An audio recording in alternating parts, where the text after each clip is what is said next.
Dans ses mémoires, Vladimir Cosma évoque la musique de son cru que Francis Weber a détesté à sa sortie et les conséquences des critiques du scénariste sur ses collaborations ultérieures avec le compositeur.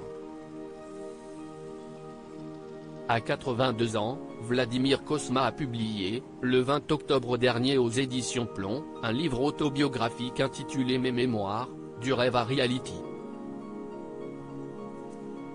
Un livre confession de 500 pages riche en anecdotes qui retrace le parcours insolite de ce compositeur de talent dont les œuvres musicales ont accompagné un certain nombre de films devenus des classiques du cinéma français, du Grand Blond avec une chaussure noire au placard, en passant par Le Dîner de cons et La Boum.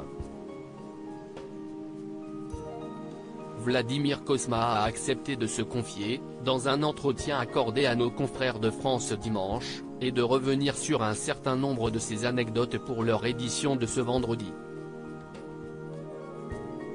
Il dévoile alors que Francis Weber, l'un des scénaristes du Grand Blond à la chaussure noire, a mis du temps à apprécier la musique devenue culte de ce film.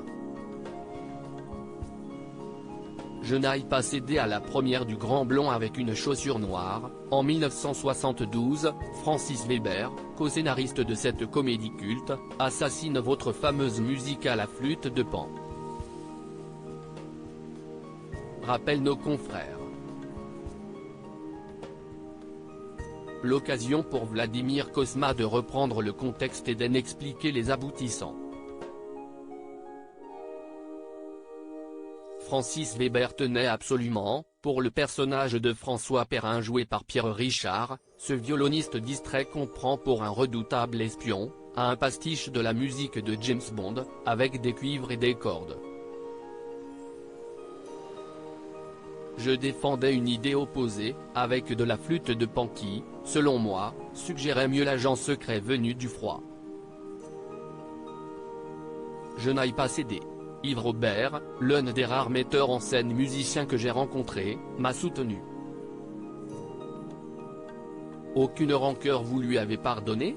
Demande alors nos confrères de France Dimanche à un Vladimir Cosma visiblement plus que sympathique. Je n'ai jamais voulu à Francis, puisque j'ai signé plus tard les musiques de La Chèvre, des Compères, des Fugitifs et du Dîner de cons.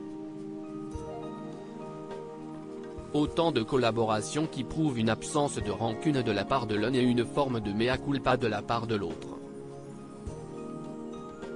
En d'autres termes, une histoire d'humeur qui finit bien mais qui aurait pu en froisser plus d'un.